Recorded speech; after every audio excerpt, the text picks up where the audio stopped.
Hello, నేను మీ విశ్వనాథుడు శ్రీనివాస్. ఈరోజు మరి ఛానళ్ళ తర్వాత ఇనిమెల గ్రామంలో ఉన్నటువంటి పిల్ల కాలువ దగ్గర గారె చెట్టు చూశారు కదా, గారె మండలం.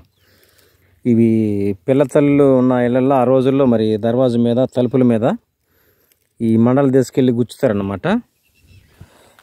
ఈ చెట్టు కాయలు పెద్ద చెట్లు కాయలు కాస్తాయి, గారెకాయలు ఈ సైజులో. ఈ గారెకాయలని ఏం చేస్తారంటే నూరేదను సాది బరగుడ్లకి, ఆవులకి, గుడ్లకి, ఈ మేకలకు కానీ వచ్చినటువంటి ఆ గంధాన్ని తీసి కళ్ళల్లో పెడతారు. కళ్ళల్లో మరి ఆ పొరలు కూడా పోతాయి అన్నమాట. వైద్యానికి సంబంధించినటువంటి మంచి ప్రాముఖ్యమైన చెట్టు ఇది, గారె చెట్లు. గారె మండలు మన పొలాల్లో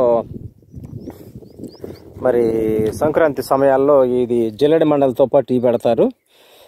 మరి పిల్లతల్లున్న గృహాల్లో మరి ఆ వాకిలి మీద ఈ గుచ్చుతారనమాట దర్వాజాకి.